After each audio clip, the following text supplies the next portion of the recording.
Welcome back, dear viewers. You're still watching Nile Cruise here on Nile TV International. We are coming to you away from the banks of the Nile River on a beautiful November day here with Rana Al-Assas and myself, Muhammad Abdurrahim.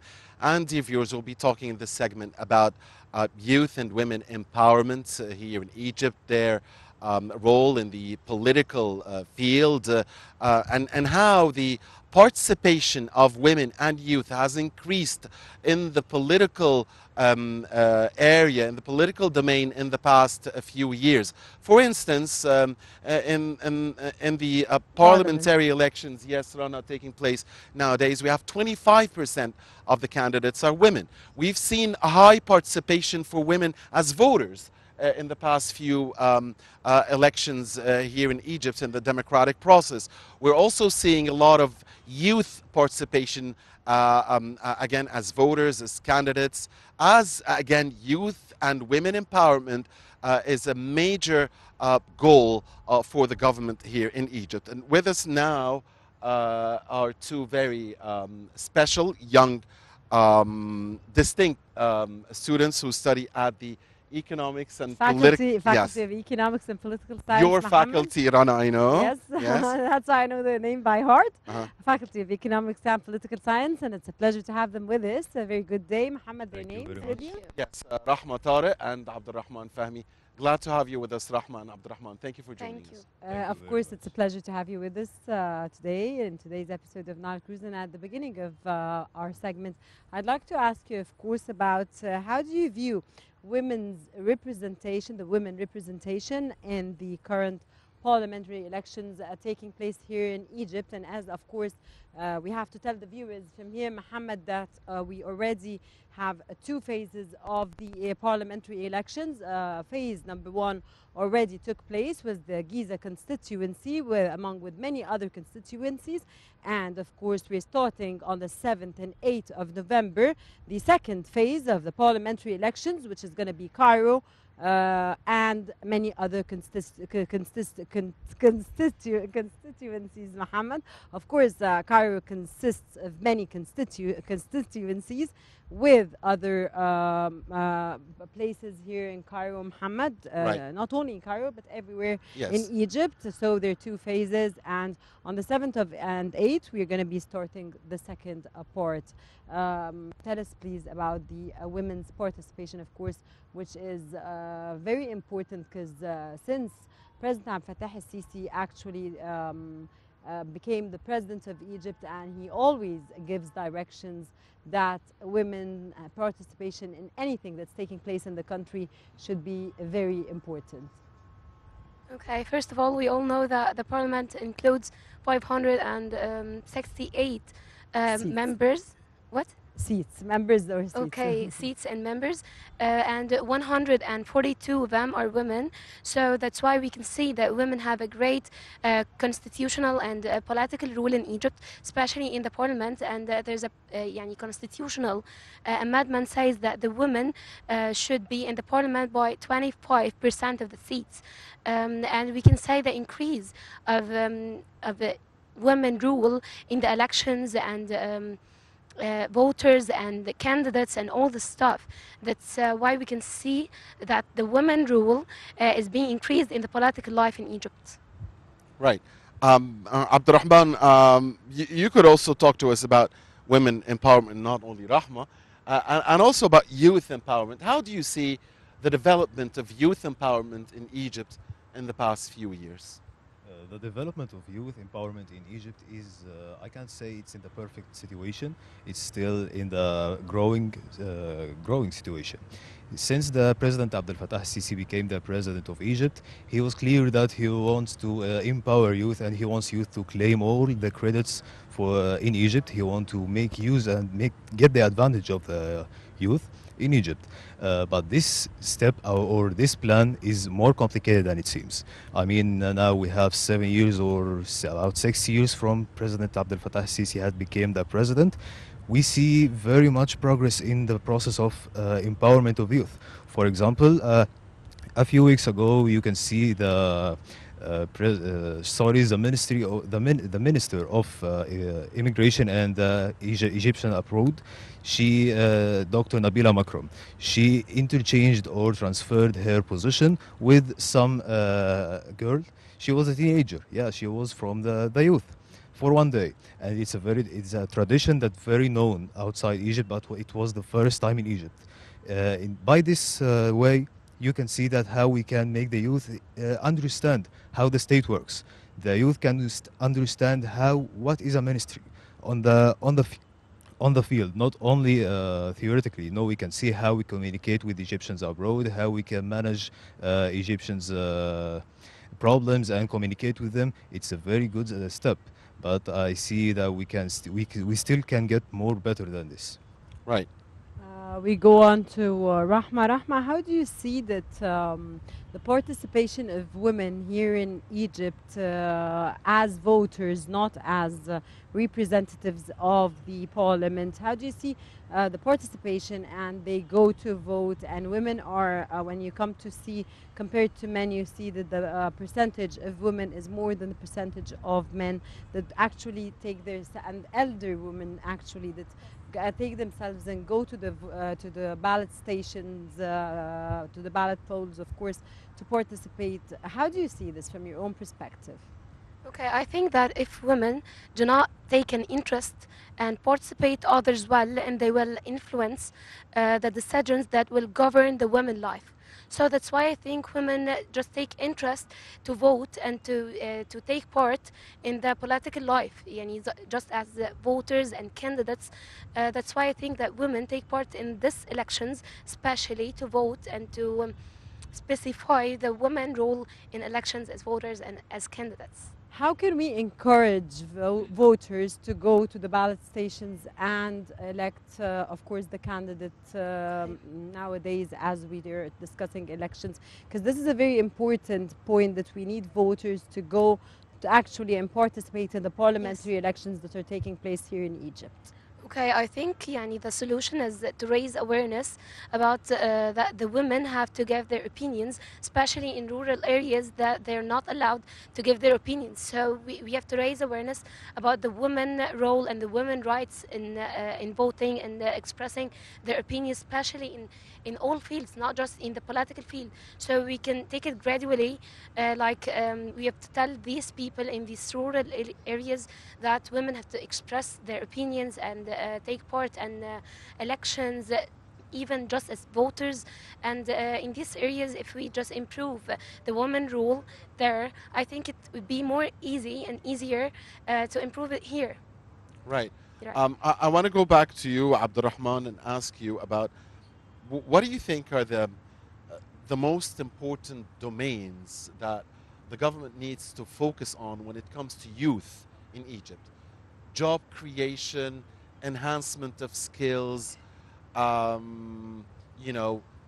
more positions or representation in parliament, or as assistant ministers, so in the political field, more into, like the president is doing now, investing into universities, into private universities, into Egyptian international universities that would make for better education for our youth. I mean, again, job creation.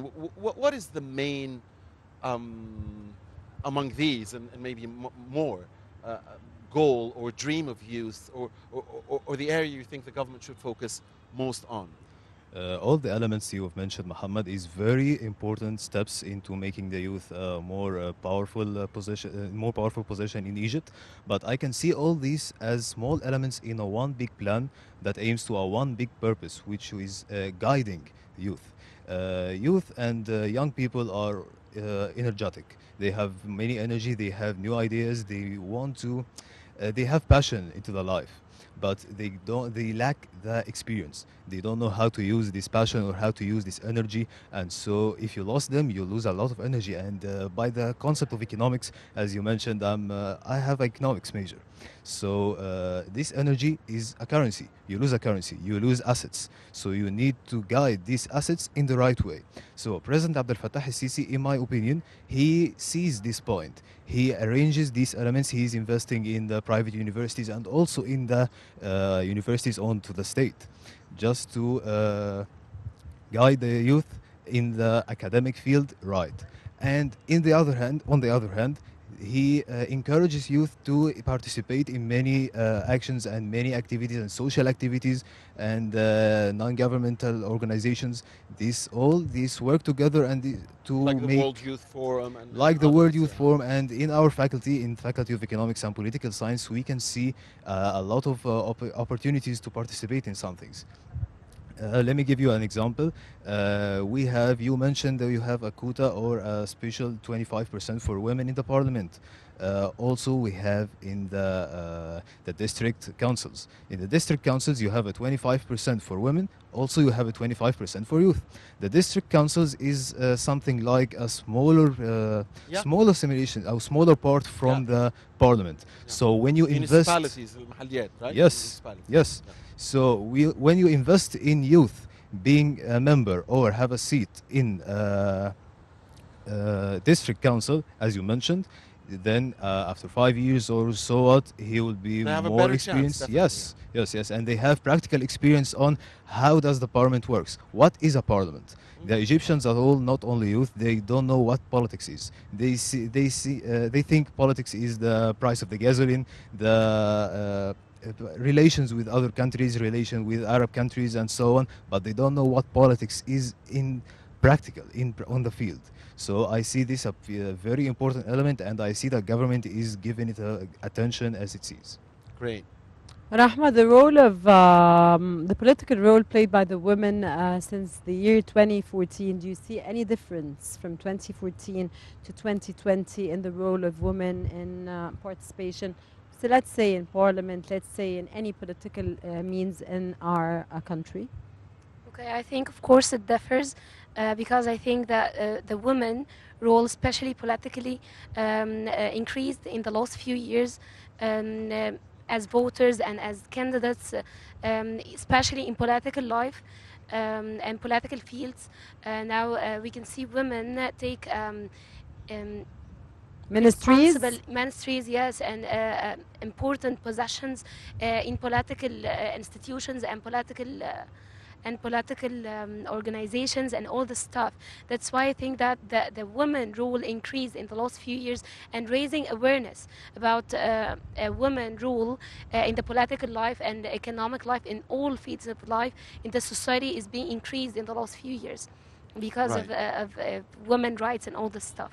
Right. Rahma, you mentioned earlier in your speech something about the issues of women, or the main issues that women care about. So I want you to talk to us more about it. You know, you as a youth and you as a female, what are the issues that you think we should focus more on when it comes to women rights, whether political, social, economic, rights in the courts. I mean, when it comes to the family court. I mean, you talked about the overall health condition of women.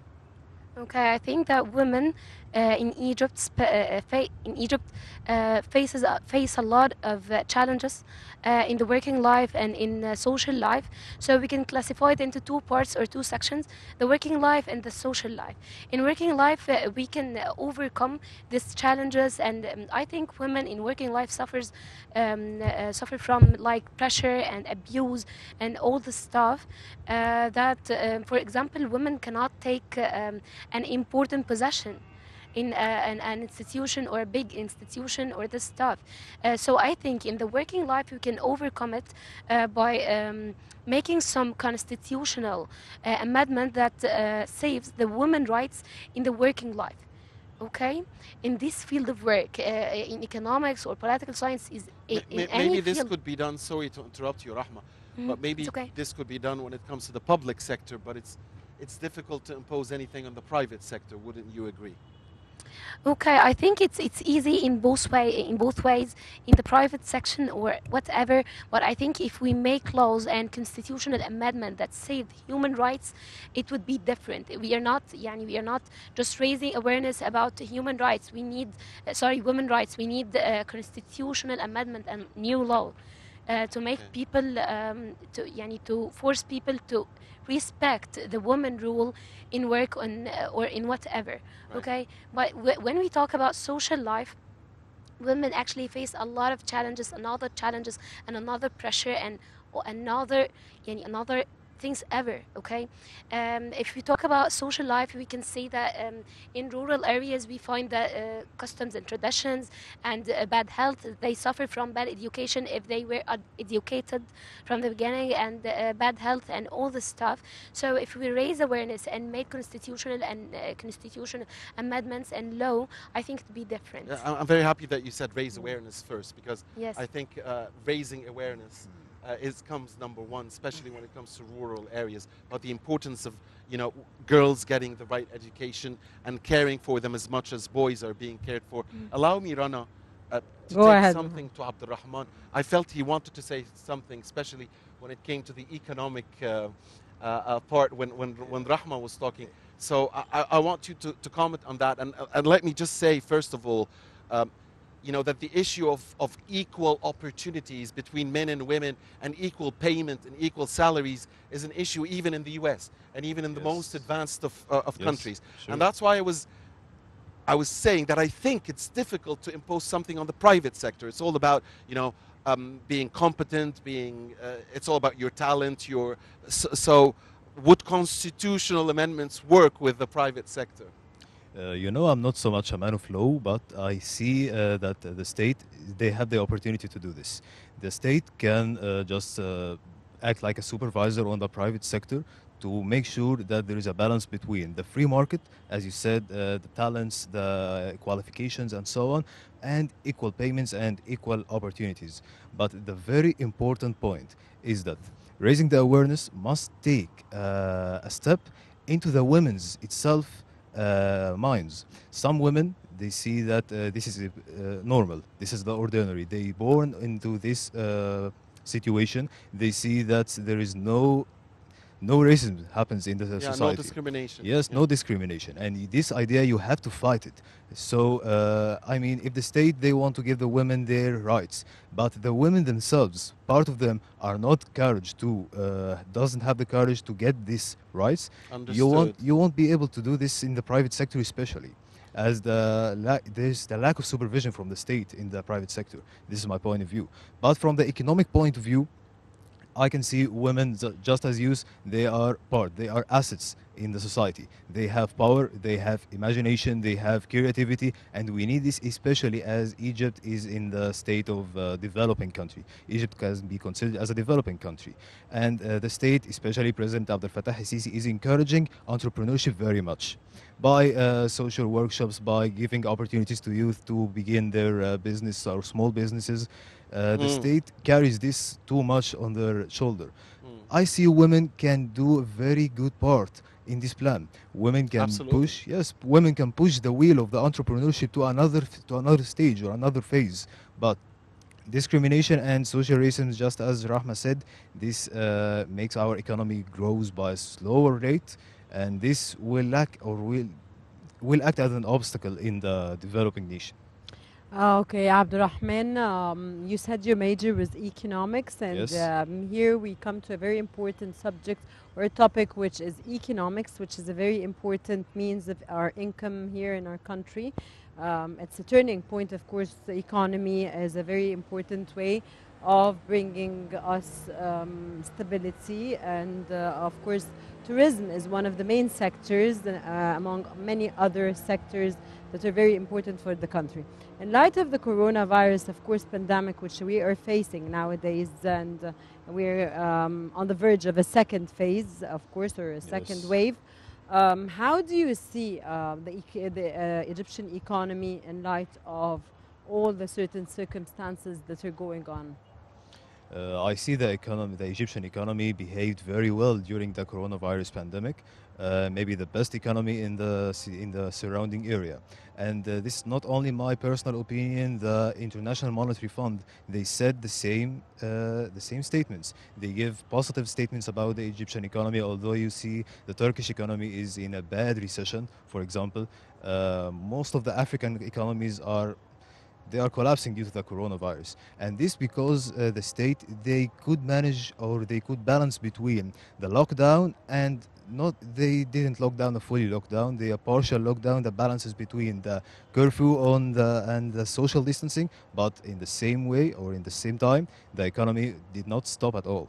The wheel was still running, and there's still some new projects even opened in the coronavirus pandemic, and some of the state's departments make use or get the advantage of the coronavirus in the entrepreneurship plan of Egypt. So you can see that they empowered the youth and all the Egyptians to come up with new ideas to combat the coronavirus. For example, you can see I don't remember where exactly. I think in Ain Shams University, you see as one of the hospitals they make something like a lane. You can go in with your car and you can do the test of the coronavirus without interacting with any other people. This two targets with one stone.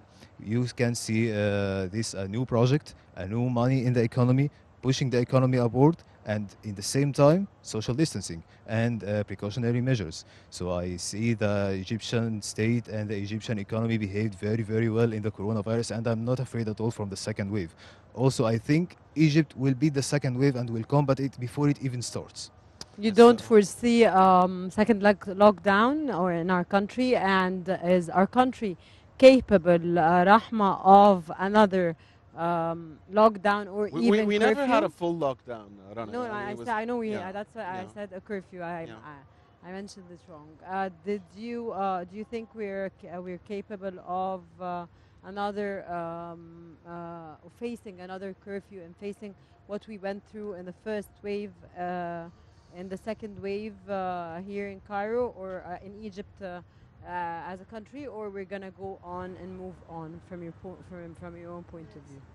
Okay, I think that the second wave is not going to be something very difficult for us because we suffered a lot in the last few months, and I think it's going to be okay because our economy, if we are talking about the economic field, I think our economy behaved very well, as he said, and everything is okay. The last few years, the last few months, and I think if there's another wave, nothing is gonna happen, and I think we're gonna deal with it. It's not a big crisis or something. We cannot deal with it.